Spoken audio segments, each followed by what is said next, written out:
जय हिंद साथियों, अगर आप भी मात्र 1 महीने पढ़ाई करके बिहार पुलिस के एग्ज़ाम को क्रैक करना चाहते हैं तो साथियों 100% आप लोग ये कर सकते हैं। उसके लिए आपको एक रणनीति बनाकर और एक प्रॉपर तरीके से तैयारी करना होगा। अब देखिए, कुछ बच्चे कमेंट करेंगे कि 1 महीने तैयारी करके कोई एग्ज़ाम कैसे निकाल सकता है। तो देखिए साथियों, ऐसे ढेरों एग्जाम्पल मेरे पास है जिन्होंने मात्र 1 महीने की तैयारी करके ही बिहार पुलिस के एग्ज़ाम को क्रैक किया है। आप लोग भी ये कर सकते हैं, लेकिन उसके लिए आपको प्रॉपर तरीका पता होना चाहिए, आपको अच्छे गाइडेंस की ज़रूरत है। तभी आप लोग मात्र 1 महीने की पढ़ाई करके भी बिहार पुलिस के एग्ज़ाम को क्रैक कर सकते हैं। आपको किस किस टॉपिक को ज़्यादा पढ़ना चाहिए, जहां से बिहार पुलिस के एग्ज़ाम में डायरेक्ट प्रश्न पूछा जाता है, किस तरीके से पढ़ाई करना चाहिए, तो इसके लिए मैं आपको एक अलग वीडियो बना दूंगा। आज की बात करते हैं। तो देखिए साथियों, मैं आपको एग्ज़ाम से पहले 30 नोट्स की क्लास देने वाला हूं, जो आपके बिहार पुलिस एग्ज़ाम के लिए बहुत ही ज़्यादा महत्वपूर्ण रहेगा। और साथियों, इसके साथ आप लोग डेली प्रैक्टिस सेट क्लास को भी अटेंड कीजिए, जो कि इस चैनल पर आपको डेली रात 8 बजे लाइव चैट के साथ दिया जाता है, जिसमें सभी विषयों के प्रश्न होते हैं। जिस तरह से बिहार पुलिस के एग्ज़ाम में प्रश्न होता है जीके, जीएस, मैथ्स, इंग्लिश और हिंदी व्याकरण, बिल्कुल उसी पैटर्न पर आधारित प्रश्नों को कराया जाता है डेली रात 8 बजे। तो जितने भी नए अभ्यर्थी चैनल पर पहली बार आए हैं, आप लोग चैनल को सब्सक्राइब करके और साथ में बेल आइकन को ज़रूर प्रेस कर लें, जिससे आप लोगों से एक भी सेशन मिस ना हो। तो आइए साथियों, आज के सेशन को शुरुआत करते हैं। हम लोग सभी प्रश्नों को एक थ्योरी के माध्यम से कवर करेंगे। तो देखिए, गांधी जी का अधिकांश सामाजिक और आर्थिक विचार जो प्रभावित है, किस पुस्तक से प्रभावित है, तो इसको याद रखिएगा, अनटू दिस लास्ट पुस्तक से प्रभावित है। इस पुस्तक में मजदूर, किसान, कारीगर आदि के जीवन को ही सच्चा और सर्वोत्कृष्ट जीवन माना गया है। आगे देखिए, रेगुलेटिंग एक्ट ब्रिटिश कंपनी की गतिविधियों से संबंधित पहला महत्वपूर्ण संसदीय कानून था। अब रेगुलेटिंग एक्ट से प्रश्न बनेगा कि यह कब लाया गया था। तो देखिए साथियों, रेगुलेटिंग एक्ट को 1773 ईस्वी में लाया गया था। इस एक्ट के द्वारा संसद का कंपनी पर नियंत्रण प्रारंभ हो गया था। तो यहाँ से प्रश्न बनेगा, किस एक्ट के द्वारा संसद का कंपनी पर नियंत्रण प्रारंभ हो गया था, तो याद रखिएगा रेगुलेटिंग एक्ट 1773। और देखिए, मार्च 1923 में रॉलेट एक्ट लागू किया गया था। तो ध्यान रखना है, रॉलेट एक्ट को कब लागू किया गया था, 1919 में, और रेगुलेटिंग एक्ट 1773, दोनों को ध्यान रखें। आगे देखिए, लखनऊ पैक्ट कांग्रेस तथा मुस्लिम लीग के बीच में समझौता है, और ये कब हुआ था, तो याद रखिएगा 1916 में। तो यहाँ से प्रश्न बनेगा, लखनऊ पैक्ट कब हुआ था, 1916 में। किसके किसके बीच में, तो कांग्रेस तथा मुस्लिम लीग के बीच में। पूना पैक्ट की बात करें तो ये 1932 में हुआ था, गांधी जी और डॉक्टर भीमराव अंबेडकर के बीच में। सभी फैक्ट को ध्यान रखेंगे। आगे देखिए, नागरिक सेवा का जन्मदाता कार्नवालिस को माना जाता है। याद रखिएगा, कार्नवालिस को नागरिक सेवा का जन्मदाता माना जाता है। वॉरेन हेस्टिंग्स मुस्लिम शिक्षा के विकास के लिए प्रथम मदरसा स्थापित किया था। तो याद रखिएगा, मुस्लिम शिक्षा के विकास के लिए प्रथम मदरसा स्थापित किसने किया था, वॉरेन हेस्टिंग्स ने। प्रथम आंग्ल मराठा युद्ध जो कि 1775 से 82 में हुआ था, वॉरेन हेस्टिंग के समय हुआ था। तो याद रखिएगा, प्रथम आंग्ल मराठा युद्ध किसके समय में, वॉरेन हेस्टिंग के समय में। आगे देखिए, लॉर्ड वेलेस्ली के समय में चौथे आंग्ल मैसूर युद्ध होता है 1799 में, जिसमें टीपू सुल्तान मारा जाता है। तो यहाँ से क्या क्या प्रश्न बन सकता है कि चौथा आंग्ल मैसूर युद्ध कब हुआ था, 1799 में। किसके समय में, लॉर्ड वेलेस्ली के समय में, और इसमें टीपू सुल्तान की मृत्यु हुई थी। टीपू सुल्तान, याद रखिएगा, इसकी मृत्यु कब, 1799 में। टीपू सुल्तान की राजधानी पूछा जाता है तो श्रीरंगपट्टनम थी। अब देखिए, लॉर्ड वेलेस्ली स्वयं को बंगाल का शेर कहा करता था। ये प्रश्न बहुत बार एग्जाम में आया है कि कौन अपने आप को बंगाल का शेर कहता था, तो Lord Wellesley, Bengal tiger. India Wins Freedom के लेखक कौन है? तो अबुल कलाम आज़ाद। याद रखिएगा साथियों, इंडिया विंस फ्रीडम के लेखक कौन है? अबुल कलाम आज़ाद। दादा भाई नौरोजी को ओल्ड मैन ऑफ इंडिया की उपाधि प्रदान की गई है। ये प्रश्न भी पिछले बार मद्यनिषेध सिपाही में पूछा गया था कि किस पुरुष को ओल्ड मैन ऑफ इंडिया की उपाधि दी गई है? तो दादा भाई नौरोजी को। इन्होंने ही सबसे पहले भारत में राष्ट्रीय आय का अनुमान लगाया था। दादा भाई नौरोजी ने पहली बार, देखिए यहाँ पे लिखा है, राष्ट्रीय आय का अनुमान लगाया था। आगे देखिए, पित्त का स्राव यकृत करता है। याद रखिएगा, पित्त का स्राव कौन करता है? यकृत करता है। आगे देखिए, यकृत जो है मानव शरीर की सबसे बड़ी ग्रंथि है। हिपैरिन नामक प्रोटीन का उत्पादन यकृत के द्वारा होता है। हिपैरिन क्या करता है? हृदय के अंदर रक्त को जमने नहीं देता है।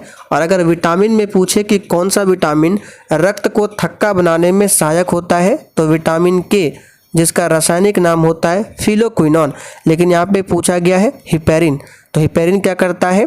ये हृदय के अंदर रक्त को जमने नहीं देता है। आगे देखिए, जहर से मरने वाले व्यक्तियों की जांच जो की जाती है, यकृत का इसमें महत्वपूर्ण योगदान होता है। चलिए आगे देखिए, सबसे बड़ा अंतःस्रावी ग्रंथि पूछे तो अग्नाशय ग्रंथि सबसे बड़ा अंतःस्रावी ग्रंथि है। अग्नाशय एकमात्र मिश्रित ग्रंथि है, तो ध्यान रखेंगे, मिश्रित ग्रंथि पूछे अग्नाशय ग्रंथि, सबसे बड़ा अंतःस्रावी ग्रंथि पूछे अग्नाशय ग्रंथि, मानव शरीर की दूसरी सबसे बड़ी ग्रंथि पूछे तो अग्नाशय ग्रंथि। देखिए साथियों, अग्नाशय के बीटा कोशिकाओं से इंसुलिन हार्मोन स्रावित होता है जो रक्त शर्करा का नियंत्रण करता है। अब यहाँ पे समझिए, अग्नाशय से कौन सा हार्मोन निकलता है? तो यहाँ पे देखिए क्या लिखा गया है, इंसुलिन हार्मोन। कहाँ से? अग्नाशय के बीटा कोशिकाओं से। और इंसुलिन की कमी से कौन सी बीमारी होती है? मधुमेह, जिसको डायबिटीज भी कहा जाता है। और इंसुलिन के अधिक स्रावन से कौन सी बीमारी? तो हाइपोग्लाइसीमिया। ध्यान रखेंगे, हाइपोग्लाइसीमिया। आपको सिर्फ एक्स्ट्रा फैक्ट को सुनना है और कुछ नहीं करना है। आगे देखिए, नियासिन विटामिन की कमी से कौन सी बीमारी? पेलाग्रा रोग। नियासिन को निकोटिनेमाइड नाम से भी जाना जाता है। थायमिन को विटामिन B1 के नाम से जाना जाता है और इसकी कमी से बेरी रोग होता है।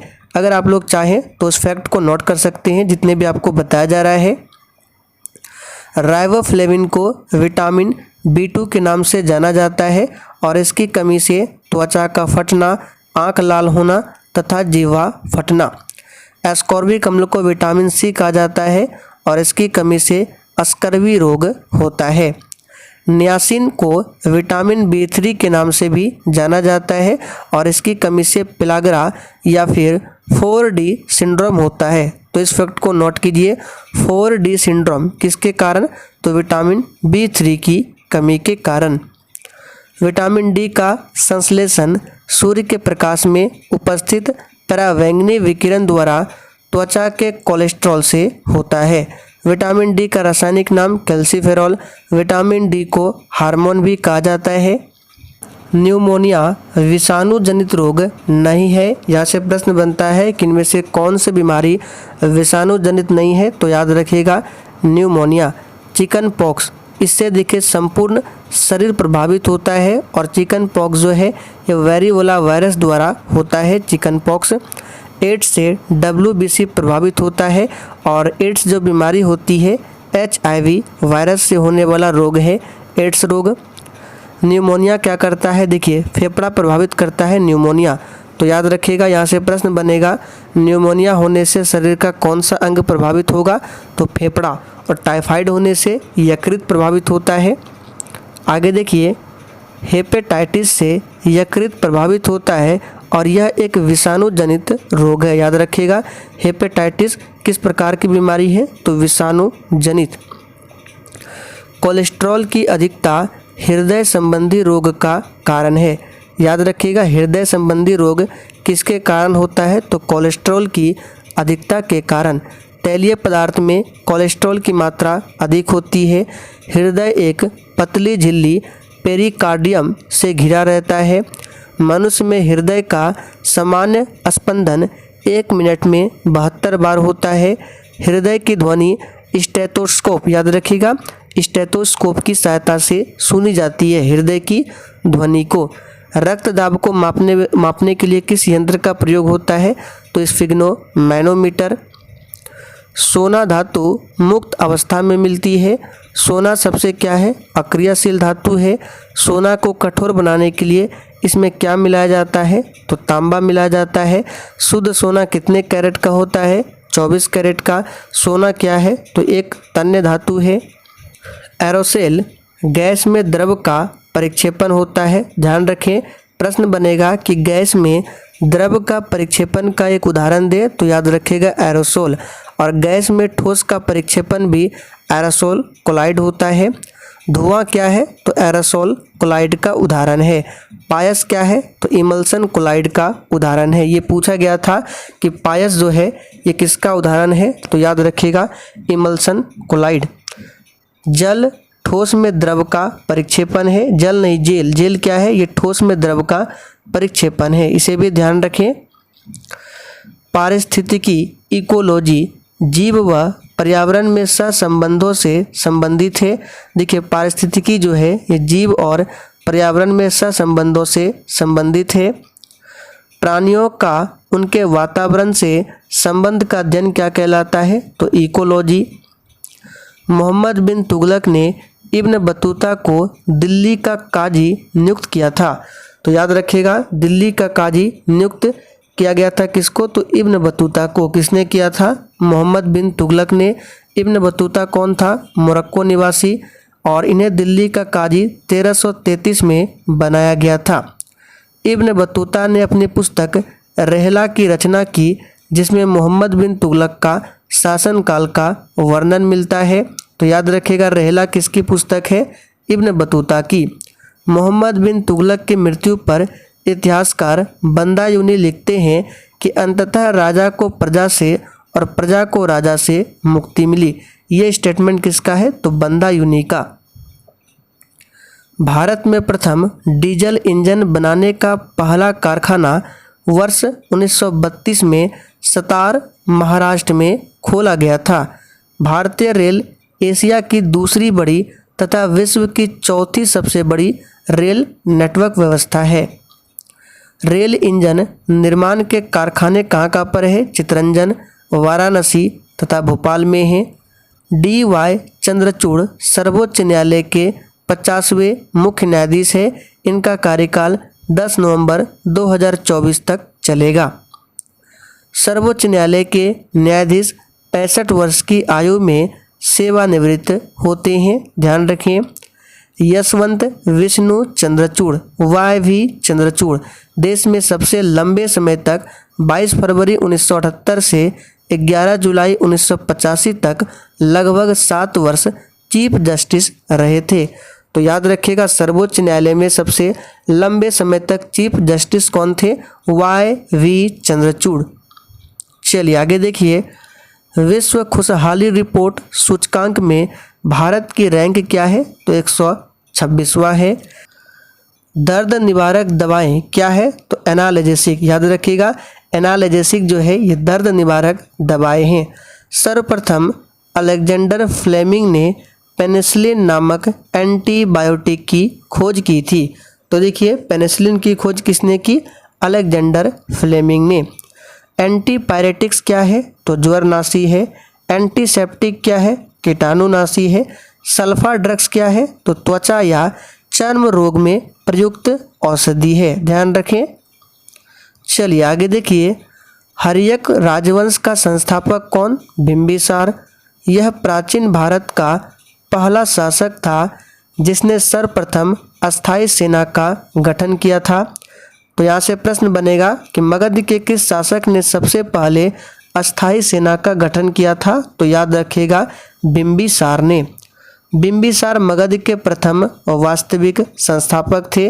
देखिए, मगध राजवंश की बात करें तो मगध पर सबसे पहले शासन किया हर्यक राजवंश ने।